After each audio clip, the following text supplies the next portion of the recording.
All right. Record it for. I can record this for YouTube. There you go. All right. All right. Waiting for them to connect, and we'll wait for it here. And I have so many add-ons for Xplane. Someone told me to get P3D. I got P3D, but I don't want to set it up all over again. Louis, good morning. This is Xplane 11. Xplane 11. And a bin part next to me. That's good, but that is an Airbus over there. And how can I tell it's an Airbus? Because of the little winglets. They have the wingtip fences versus the regular ones. That's a 7.3 over there. The one way over here, that's a 7.3. And that's another 7.3 next to me right here. All right, they're ready for parking brake to be released. Parking brake is released. Nose wheel, and as an FO, I make sure that the nose wheel steering is disconnected, and I call for pushback clearance. That's all I do. And the nose wheel steering is disconnected because it is in amber. And away we go. And again, it is very common in Mexico City to have them push you back from this gate and around the corner. That way, traffic that's coming in can still come in without you blocking them.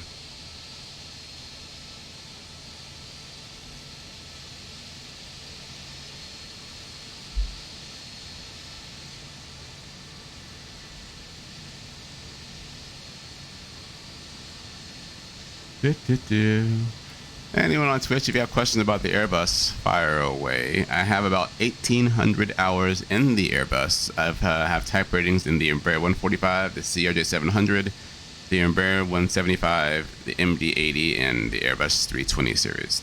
I've only been to Mexico City 2 or 3 times, just 2 or 3 times. This is Xplane 11. Xplane 11. Xplane 11 with a lot of add-ons. I have a lot of add-ons. And so with one engine started, I'm going to do a cross speed start for number 2.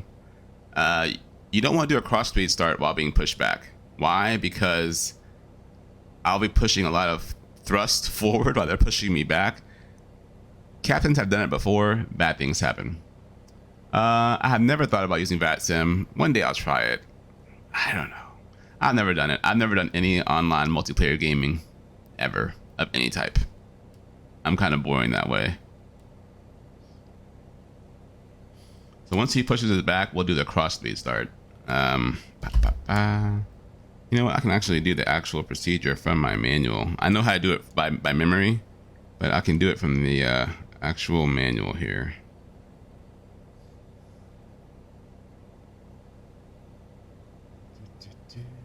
Still pushing back, and then again during pushback, I just sit there as an FO. And the captain as well, I guess. We don't really do anything. In reality, right now, the final performance numbers will be coming out of the printer, and I would make sure all that is correct.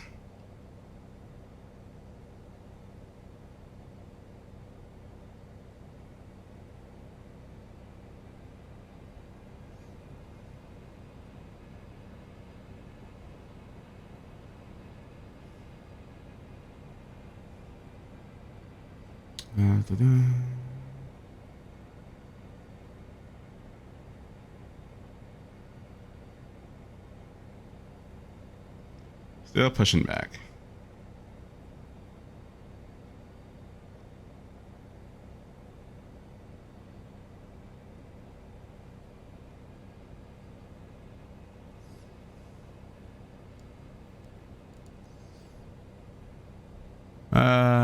There's a 319 float more with or without winglets. Actually, the 319 and the 321 both without the winglets, with just the wingtip fences. These don't float very much at all. The 321s and 319s that have the actual winglets, they call them sharklets because Boeing has a trademark on sharklets, but they look like that 737 over there. Those do float a lot more, and I have to be cognizant of what I'm flying, because if I'm flying and I have gone from a wingtip fence plane to a sharklet plane right afterward. And if I don't think about it, I'll come in and I'll be, 20 feet out of the engines, and I'll be floating forever. Yeah, you do have to be mindful of what you're doing. VATSIM controllers are by and large pretty good. They utilize the same training resources as real life controllers. I'll try it one day. One day, I'll make an effort to try it maybe after I finish my training this week.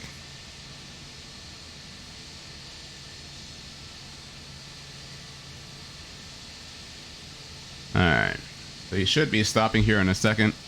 And once he disconnects, then we will do the cross speed start.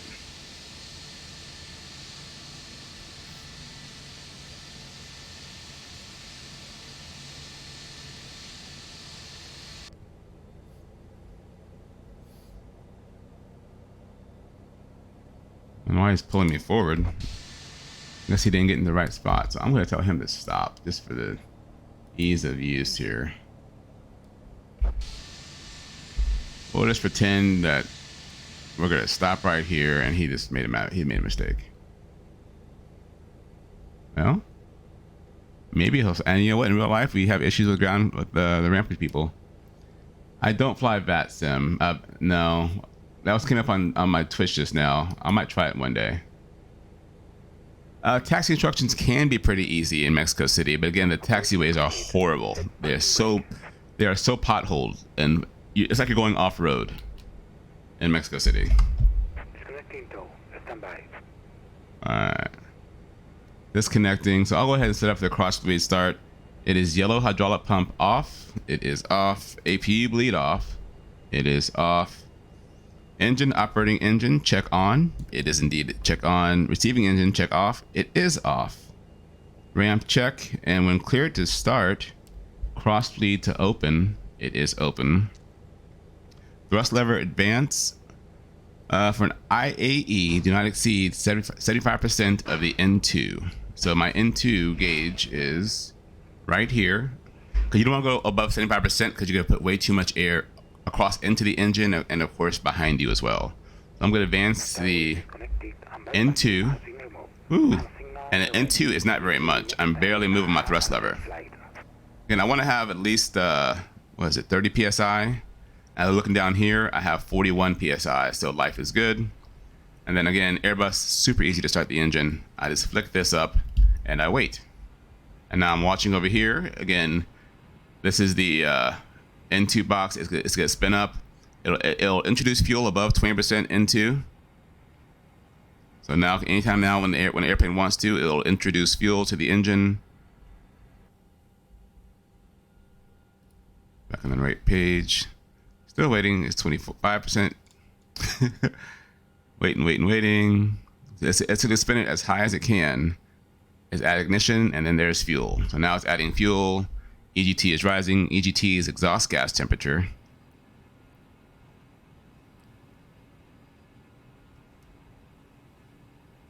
There's a lot you have to remember to be a pilot. Yeah, but you get used to it. It's all a learning process. I was not perfect on day one. All right. Once this box goes away, the engine is stabilized. And I watch this box. And some of our CRTs and our old planes are kind of hard to see, so I have to take off my sunglasses to see it. The box is gone. The engine is stabilized. After start, thrust levers idle, cross bleed to auto. And I'm talking to myself, and I do this in real life too. On some checklists, it's a read and do. So cross bleed to auto. Engine bleed, receiving engine on. The bleed is here. It's already on. Pack 1 on, pack 2 on. Cross bleed procedure complete. All right, actual checklist is complete. So in real life, the captain will say, "I have a salute," meaning the ground crew saluted him that they have cleared the area and the pin has been shown to him or her. Oops. I will come down. I'll turn off the ignition back to normal. I'll center the rudder, and then I'll put the flaps to the takeoff position, which today is flaps 2. When the captain sees that I have done that, he or she will say flaps 2 taxi. The V speeds today are 135, 137, flex, temperature of 36 degrees. Life is good. And again, I don't ever taxi the Airbus, but today I will because I have to. And here we go.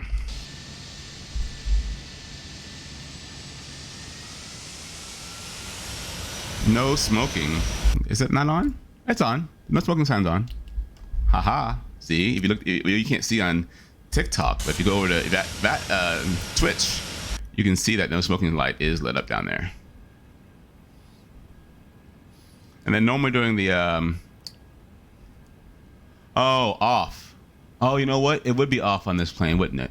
I'm guessing you must fly the Airbus. You're correct. We do that. We do turn that off.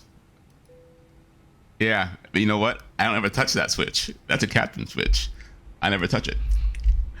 All right. So now normally on a taxi, we'll do the flight control check. Captain leads it off, and my eyes go down to this screen here.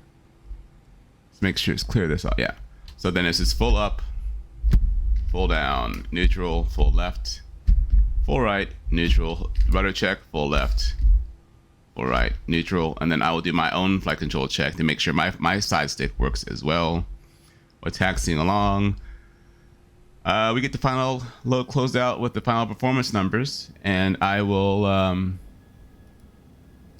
tell the captain weight, winds, and temps are good, and there are no restricted articles. And we're stuck in a rut for some reason. The parking brake isn't on. There we go. Again, the taxiway is horrible. Oh, but see, here's what's funny though. Flying Fish Ranch, we actually do turn that switch off, and because some of our planes it's a no electronic device sign, and some planes it is a no smoking sign, and so we actually have that switch turned off. So you actually got it right. That's a switch that we actually do turn off. So once I tell the captain that the weight, winds, and temps are good, I put the final numbers in from the airline in. I will come up here. I'll do brakes to max for takeoff. I'll then match the CG on this little wheel here with the actual CG. It's the only time I ever touch this wheel is on the ground.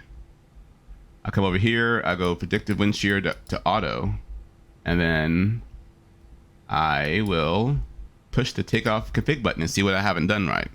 So it's just actually on this silly plane, I have to have all the cabin signs on. So cabin signs on, and then we tell we alert the cabin on this sim. In real life, we don't have the cabin ready, but all green down there. And then he will call for the before takeoff checklist. It'll get lighter in this sim. It'll get darker. If it gets too dark, let me know, and I can brighten up the screen.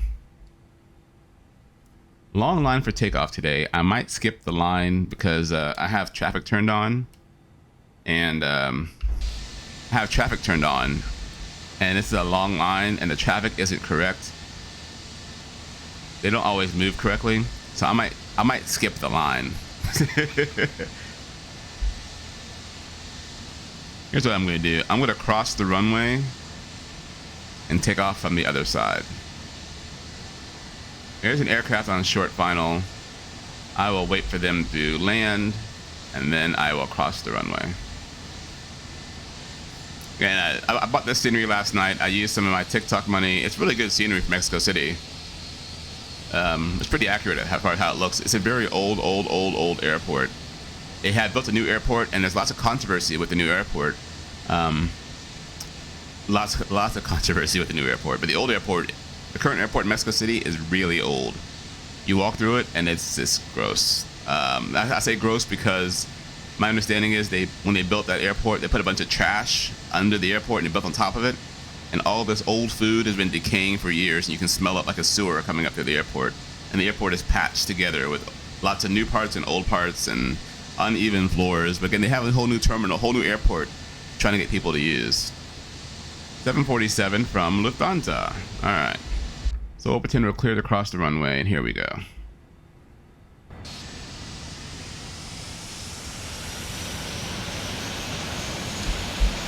Nice, Julio. All right. I try to be technically correct, but we'll see how well I do. All right, there's no one downfield, so I'm going to pretend I was cleared to taxi onto the runway and line up and wait, because I don't want to wait. I'll make it a little brighter. Yeah. Da, da, da. There we go. I know there's ways I can make the screen brighter on Twitch. I have no idea how to do that. I'm new to Twitch still. So we'll pretend we're going down. We have already run the before takeoff checklist, which is just I don't have memorized.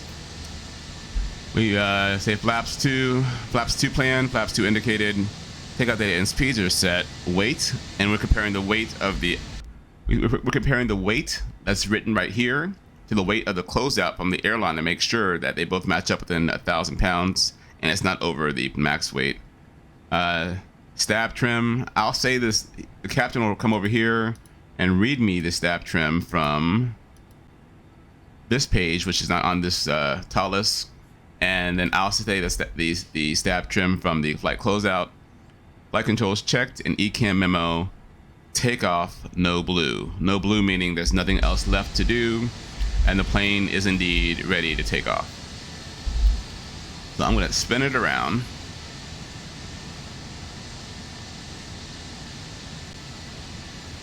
Morning, Nodo.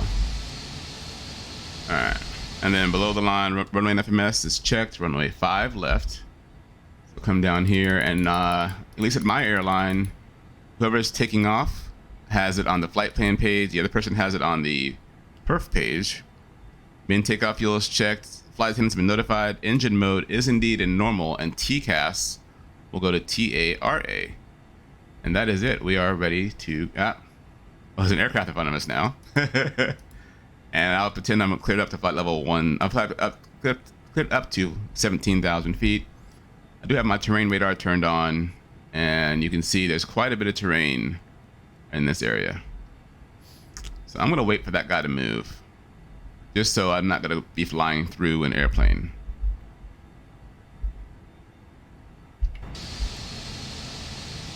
But it is a very busy day in Mexico City. You can kind of hear the sound of the plane. You can't hear it on TikTok because I have no speakers on this computer.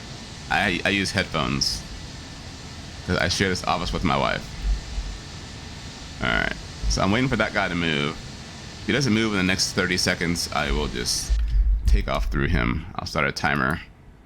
And this timer I use all the time, this chrono button. Put your time down here. I use this button all the time for various things. I use World Traffic 3.0. World Traffic 3. Oh, you can't see it on TikTok, can you? Oh, you can see it. You can see it. World Traffic 3, version 3. Sorry, Buxton, but you can get the Twitch app. Alright, that guy is not gonna move. Nope, he's not gonna move. So I'll just pretend that he's not there because I don't want to wait for him to move. And this is Xplane. Xplane. So I'm going to go to 1.05 EPR. Engines are very slow to roll up. Once they're stabilized, I'm going to go to flex. Click and click. Flex, and flex is set. On the average takeoff, I give it half side stick, nose down, to keep the nose on, to kind of have the nose be controlling. I do use my rudder pedals to keep it on the center line. Never that aggressive. 80 knots, check. And again, we do have a surprise coming up, an engine fire. I know when it's coming, you guys don't know. 100 knots, release all back pressure from the side stick. And V1 and rotate. Smooth pitch up. Positive rate and gear up. And there we go. And then now the aircraft is trimming a lot. I'll keep it right here in the middle. And I can be hands off because Airbus trims for you. So here I'm going to go ahead and turn the autopilot on. We have a nice view of the outside. Nice and loud. Nice and loud.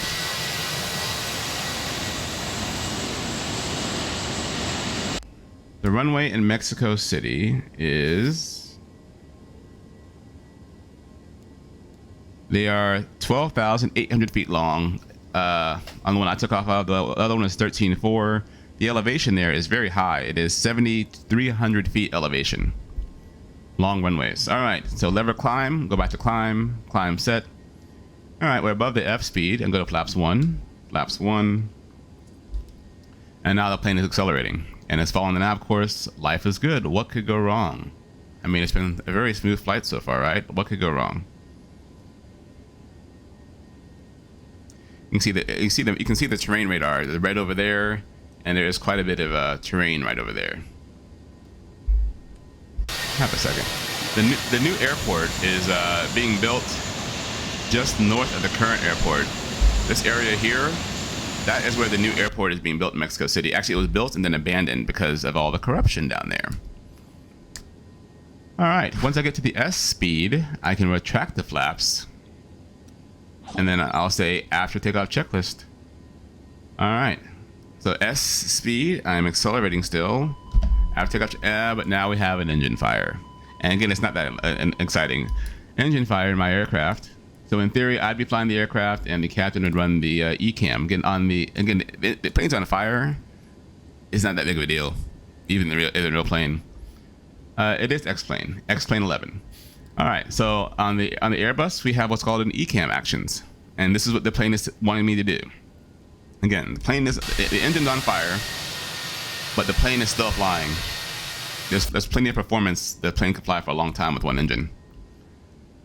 All right, so I'm gonna come down here, whoops, and ECAM actions, engine 1 fire, thrust lever 1 idle. So the captain will be running the checklist. I'm going to confirm that that is indeed the number 1 thrust lever. Okay, you pull the wrong one, it gets exciting. Thrust lever 1, idle, idle. Once I do it, it goes away from the screen. Now it says engine 1 master off. Okay, off, off. Master caution popped up. Why? Because of the engine 1 shutdown. And again, it's still on fire. The plane's flying just fine on autopilot. An engine fire in a real plane is not that big of a deal. All right. Engine fire push button 1 push. All right. So reach up here. That's when it's all lit up. Again, red fire here, red fire here, red fire there. As long as that fire is lit up, the plane is sensing a fire. So I'm going to push the fire button. When I do this, it's cutting off all the fuel, all the air, all the hydraulics from that engine to give it no more. It wants to pull the fuel off to make sure there's no more fuel going in there. It's pulling off all the hot bleed air because they don't want any bleed air going in there, making it worse. It's pulling off the hydraulics because, well, you don't want hydraulic fluid spilling in there, and there's a hydraulic engine pump as well. That's all been shut off just now. All right, so we come down here again. Agent 1 discharge. Actually, it had a timer on there. It said 7 seconds. So I'm going to discharge the first squib. The squib went into the engine, and we're waiting. Oh, the fire went out. So we got lucky. That was a 1 squib fire, and it's out. So people in the back are kind of wondering what's going on, but fire's out now. But again, we are not done yet. So now we have to do this ECAM. Engine 1 shutdown. Engine mode selector to ignition. I am on a Toliss 319. Ignition. Come back up here again. If no fuel leak. Well, let's see. Do we have a fuel leak? Maybe we hit a bird and it took out a fuel tank. Maybe ruptured the fuel tank. It didn't. The fuel tanks are still pretty balanced, so we're good there. Cross bleeds shut. Shut. All right.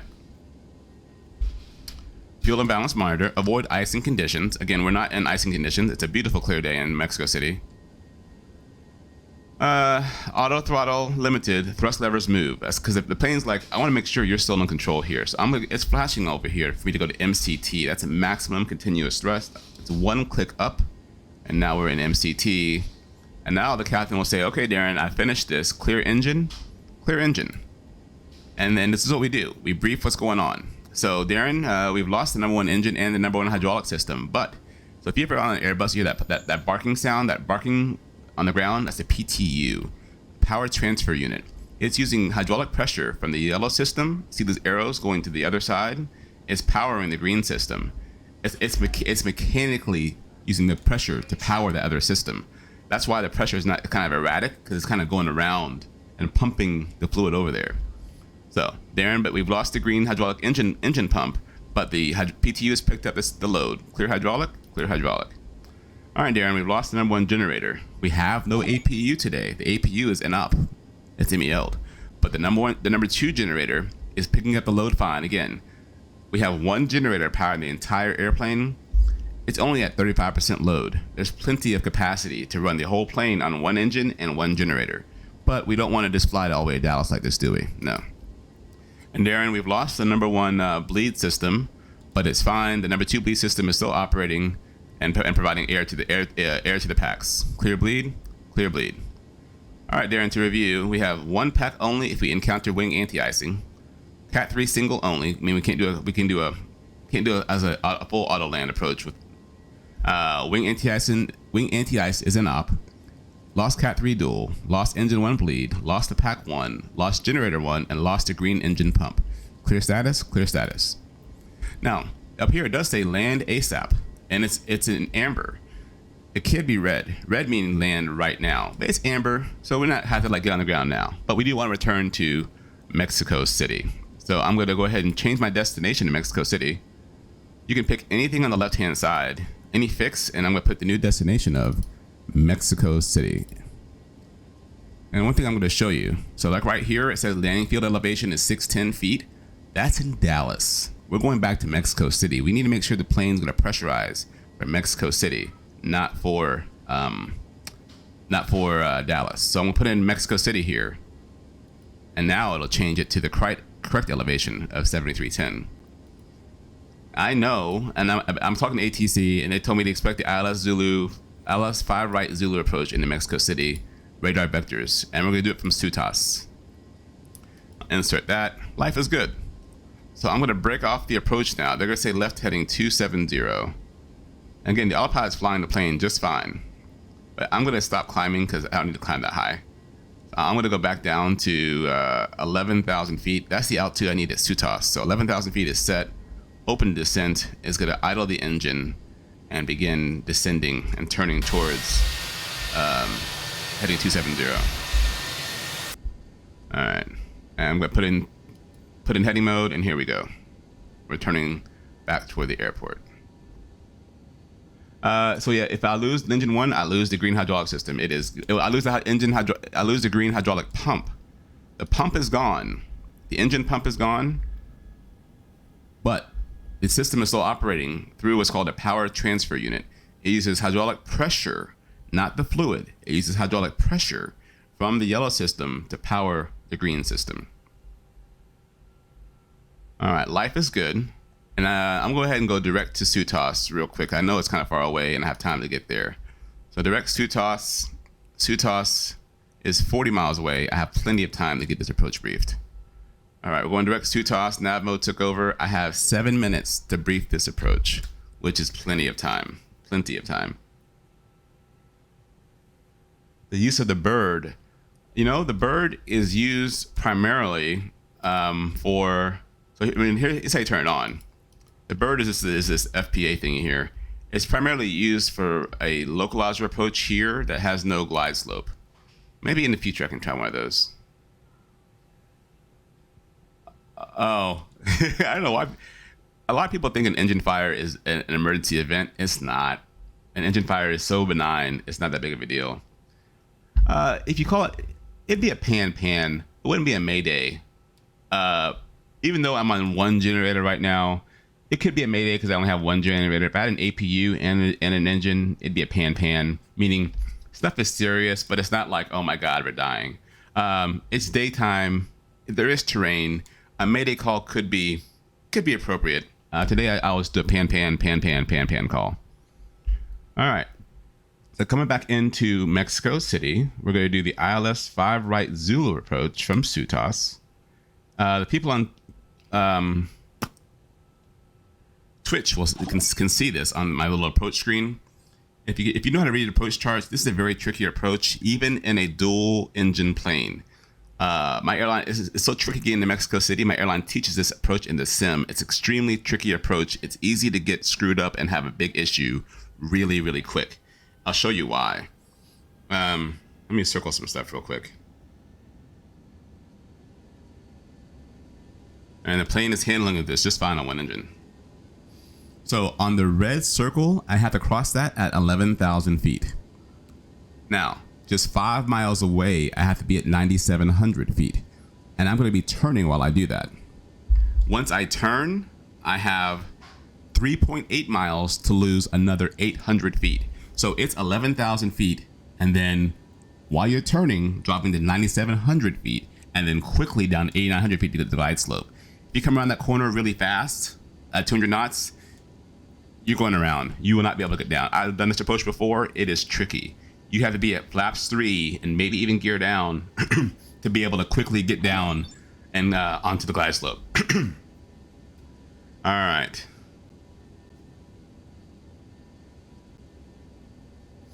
Yeah, it all depends on the situation. If I had an engine and an APU, it'd be a Mayday. If I had one engine, no APU, it'd be a one engine and an APU, pan. In my opinion, if I had one engine and no APU, it'd be a Mayday. So we're doing the ILS 5 right approach into Mexico City for March 2022. Frequency is going to be 109.1, crossing the MX900 at 8,900 feet, going down to barrel mins of 7566. I'll put that in this screen over here. I'm having a look around my phone. Pappy on the left-hand side. Runway is 12,861 feet long. I'll do my landing assessment here in just a moment. Flaps 3. I'll do medium auto brakes to make sure we can stop. We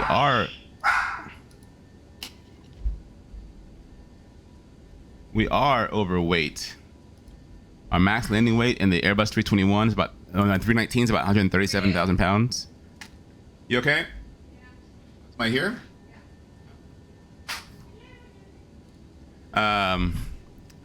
Max landing weight is what, 137, 145,000 pounds today, so we're over max landing weight.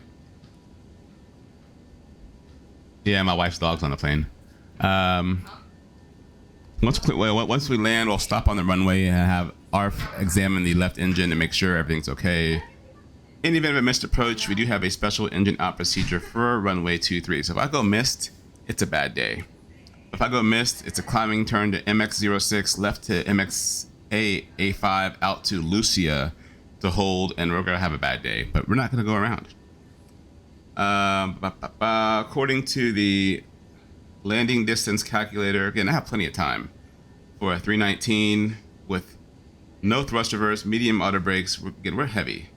We're 145,000 pounds. We're at 8,000 feet landing elevation. According to this, we need 8,266 feet to stop. But we have enough, right? It's a 12,000 foot runway, so life is good. All right, from that point on, I'll ask for the descent checklist, and I'll go ahead and get the weather popped in here for Mexico City. Let's see. The Airbus does have a rat. Yeah, we do have a rat. And if I need to pop open, so the rat is up here. You can see the rat. It would only pop open if I lost all generators, all electrical power in flight. It wouldn't. So right now I still have a generator. And I don't want to do that because when the rat pops out, I leave. And again, I'm in normal law. Even with one engine, I'm in normal law. When the rat pops out and I lose all power, I leave normal law and I go to alternate law. And that gets more tricky to land. That's a really bad day. I've done it in the sim. I've never done it in the real plane, thankfully. 19 degrees. Winds are 090 at 3. How nice. Nice calm winds for a single engine landing. All right. So life is good there. Again, I'm not even at Sutas yet. The airport is right over here. That's where the airport is. So you see this big ridge here? I'm gonna go just inside that ridge. Just inside that ridge to get to the runway. So you can even see on my ND here, that terrain at 11,600 feet, just beyond my turn. So you don't want to be fast coming on that turn.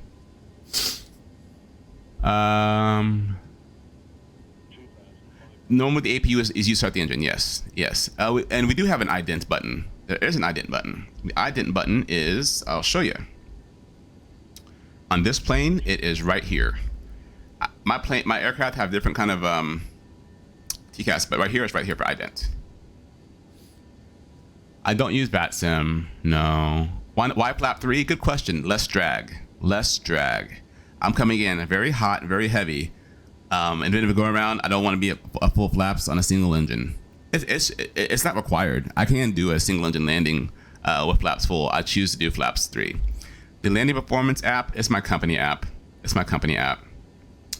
Satellite imagery, I did buy a Mexico City scenery app. A Mexico scenery app. Oh, I don't do PAs. The captain does the PAs. Although I will be doing PAs soon, according to the rumors at my airline.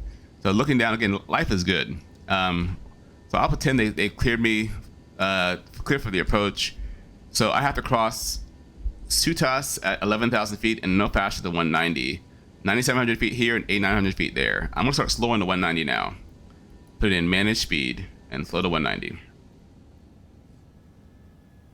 Life is good. I'm gonna put in, and you know what? I'm already below my max flap speed, so I'm gonna put in flaps 1, which is only slats. On an Airbus coming in for landing, flaps 1 is only slats. There is no actual flaps coming out, and you can see that right here. It's just slats. Even though it's the same as on the ground, flaps 1 is flaps 1. In the air, flaps 1 is only slats.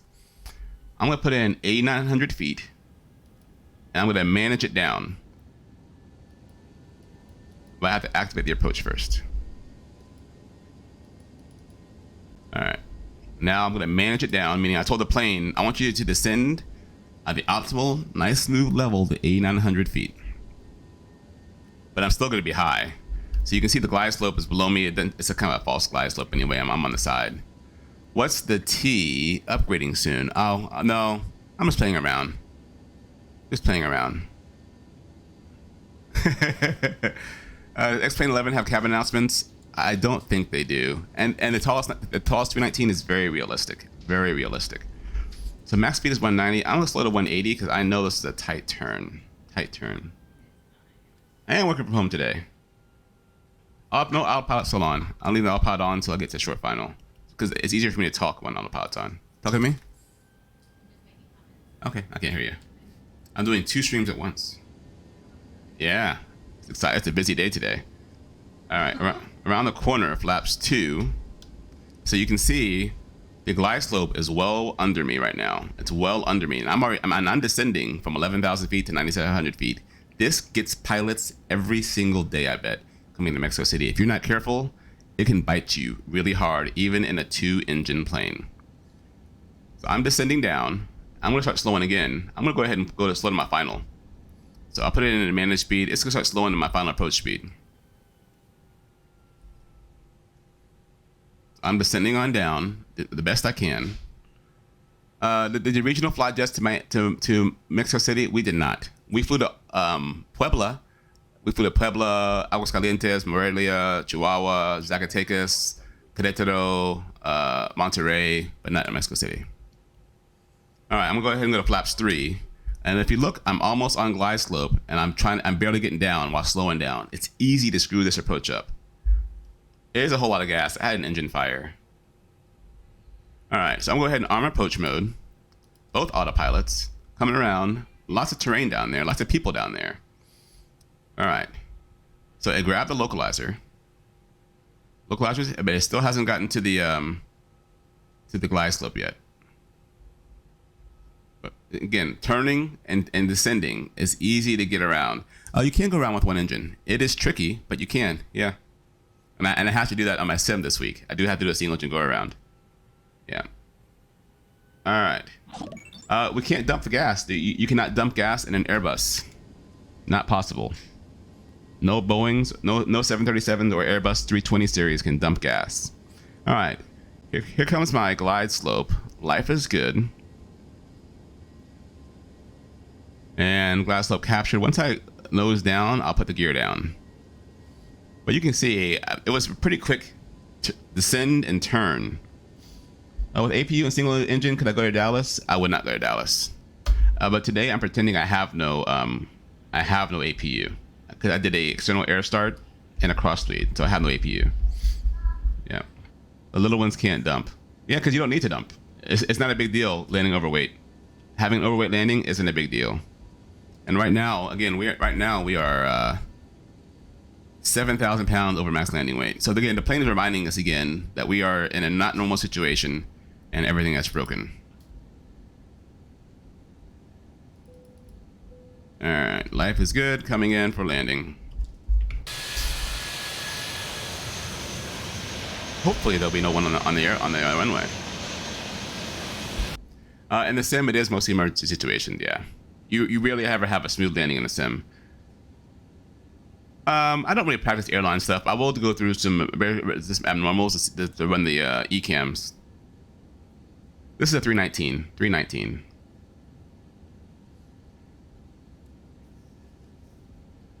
And again, autopilot's handling is just fine. I can turn the autopilot off, but there's no point. It's handling it just fine. Life is good. At 1,000 feet, I'm stable. I'll go ahead and put in the missed approach altitude. We'll put in 13,000 feet.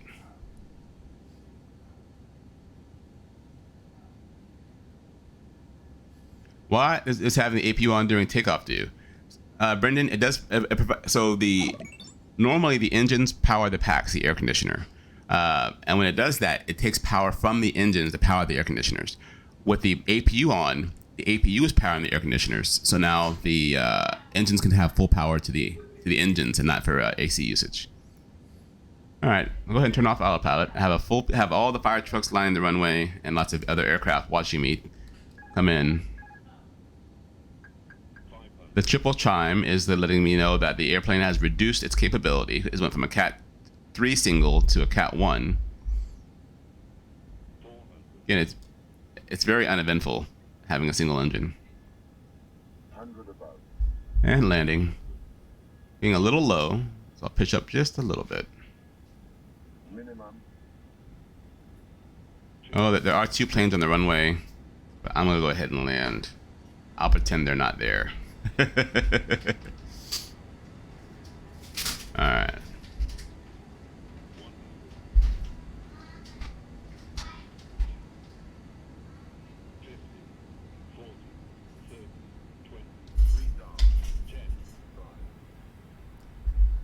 Down and a little squirrely because I'm on my yoke, not a real plane. I have 1 thrust reverser. Medium auto brakes, still slowing down. We are heavy. The brakes will be hot. 60 knots. Whoops. Ah! I looked down the wrong way. Yeah, that got squirrely, but whatever. Come to a complete stop. And then the ARF will come and check the airplane. Oh, I landed with the parking brake on. So the brakes are hot, obviously. They're good 470 degrees because we did land with a overweight situation. And let's just see how well I did on my landing. I think it was kind of average. Oops, rewind. Yeah, and you can replay at least on Xplane. You can't do that on Flight Sim 2020 Raceway.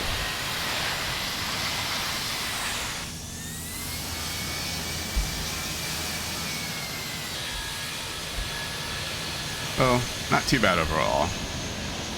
And I love the scenery I bought last night from Mexico City. Normally the APU is on after engine start, you're correct. The Toliss Airbus 321 and 319 are very realistic. Yeah, very realistic. I'm gonna go inside for just a second. Yeah, the Toliss 319 and 321 are extremely realistic. Like, there's only a few small things on those that aren't the same. And it could be changes that my airline made that the Toliss probably has the official Airbus software, and mine airline has a little bit different. It is slow-mo. I did slow it down. So here's full speed.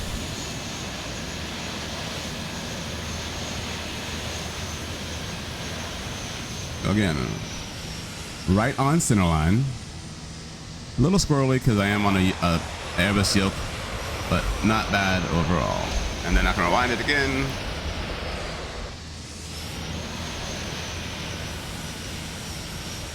Again, I don't get paid on how smooth the landing is, but this one is an average landing. Totally fine. It's more important to get on the ground and stop versus have a smooth landing. And in reality, when you do have an engine fire or failure like this, you will stop on the runway.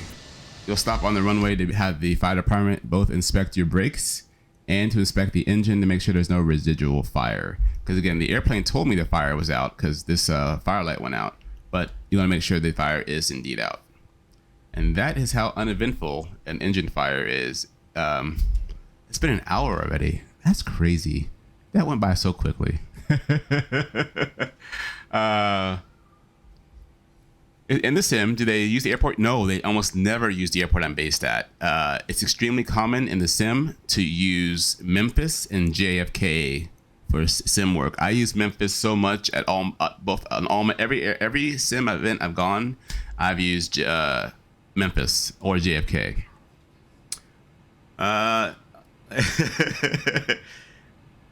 It was an engine fire. I'll pretend I hit a bunch of birds on takeoff and shut down the engine, and I had no APU, and I had to do a cross-speed start.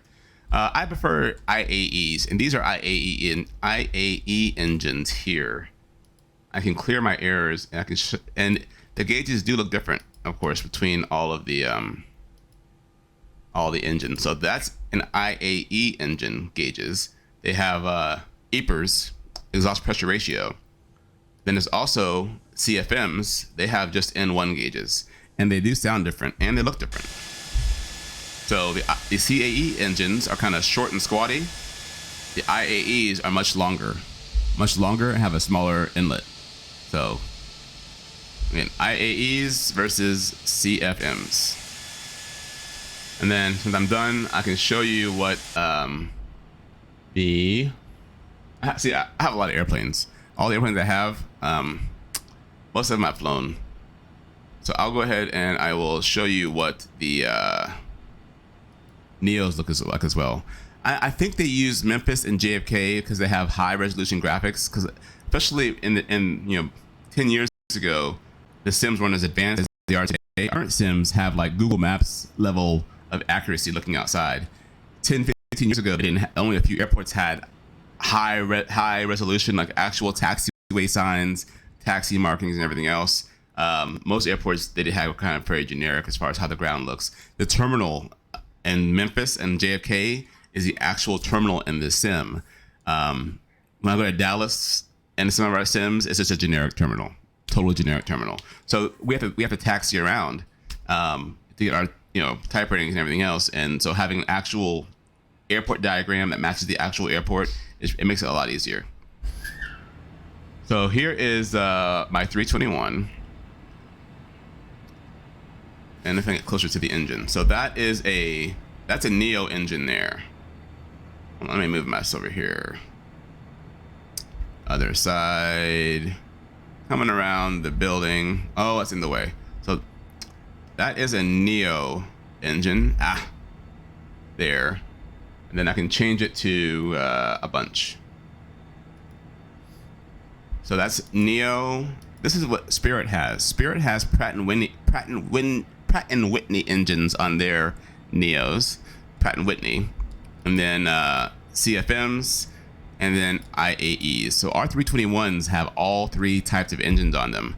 Our 319s only have the IAEs or CFMs. My favorite is the IAE, followed, well, I like the Neos. The Neos and then the IAEs. And my least favorite is the CFM because they're weaker, but the CFMs start the quickest. So if I'm in a hurry, the CFMs will start like that. The IAEs take a little longer, and the Neos take forever to start. The 321 is nice, except for, here's the problem I have with the 321. But looking at it, this wing is the exact same wing as on this Airbus 319 over here. It's the same wing. It's a small wing compared to how long the body is. The Airbus 321 needs a better wing. If it had a better wing, it would have a better, much better performance. That's my big negative with the 321. Otherwise, I like the airplane. Nice overall. Again, this Toliss Airbus is like 99% accurate. I can only find a few small nitpicky things that I don't like. But this, I mean, even a compass works. I can pull down the compass and look at the compass right here. And even the light works inside. Like, everything works in this damn thing. It's a very good plane. There is no tail. I think the tail strike warning is my airline doing it. I'm not sure if it's actually in every Airbus. It might be in every Airbus, but there is no tail strike warning though. No. What else? It doesn't have the numbers over here either for the armrest. That's missing. It's missing the numbers for the pedals down here, but you can't really move the pedals anyway. But I mean, but all the small details work. Like the brake gauges right here, those work. I mean, everything works. Everything works. So, hope you enjoyed the live. It was a simple engine fire. Maybe I'll do something a localizer approach next time. Have you ever owned an FS Labs product? I don't think I have an FS Labs. If they don't have it for Xplane, I haven't owned one. So I have a couple of different Airbuses. I have the Precision PA Flight Factor. Is that it? No. So I have a Flight Factor 320, a Precision something 319. I don't like either one of those. I did buy the Rotate MD-80. I bought the X-Crafts 145. I bought the A320. No, I said that already. I bought the Airbus 350. I bought that one. And I bought a 192. It's not showing up here for some reason. I bought a Brasilia, a Banarati. So that was fun. I bought a Twin Otter. And I bought a Cirrus and a Piper Seminole as well. Yeah. I bought a few. I thought I had a 190, 175. But I'm not seeing it. Maybe I thought I bought it, but I didn't buy it. Huh. No, there it is. SSG 170. Yeah. So here's what I don't like. I'll show you why I don't like this X-Crafts 145 real quick. The fire's out. It's now set to restart. Ha ha ha. When I do sim training with the real plane, you're very welcome, Paige. I hope you enjoyed that. I like the 145, except I don't like the FMS on it. And the reason I don't like the FMS on this 145 is because my airline had a universal FMS head, and this one has the real FMS heads on it, and I don't like how they work. It flies realistically, though. I don't think I have San Diego scenery. If Xplane, if you just downloaded it and gray box with lines at the bottom of the screen, that's weird. I'm not sure why that happened. So I have this X-Crafts 145. Oh, what's this for? Oh, I have it. Hold on. Let me activate this thing again real quick. I haven't flown it in a while. X-Crafts 145. And I have it. I'm going to trust no one's going to steal my serial number. I'm going to paste it and be done real quick. So that way, actually, and paste, activate. No one can see it. All right. Oh, reload the aircraft. You're annoying. Anyway, these I'll leave that screen there because I'm just going to show you something real quick anyway. So this plane is very good. It flies accurately. I don't like how these work. These boxes, I'm not used to them. I don't like them. That's my biggest negative. I wish I could change these to a different kind of FMS head. I tried using it. I read the instructions. I don't like it. Mix Xplane, yeah, Flight Sim doesn't cut it for me as well. What is the meaning of VREF? The MD-80 and Flight Sim landing it is pitch up very high, like I'm going to stall. VREF is a reference speed. So VREF is the minimum approach speed, but then we add an additive to it. So if your VREF is 140, add 5 knots to 145. That's a general one. So the 145, those have winglets. Those are the XR version. The regular 145 does not have winglets. If it has winglets, it's the XR version. It's the extended range version of the 145. And with that, I am done for now. I appreciate your time. I didn't believe this took an hour and 16 minutes. I don't ever go that long on a normal live. But I hope you enjoyed it, and I'll try this again maybe tomorrow or another day. It is time for lunch. Have a fabulous day. Thanks for stopping by. If you have any questions, you can always message me on Instagram. Give me 48 hours to get back to you. Have a fabulous day, guys. Appreciate it.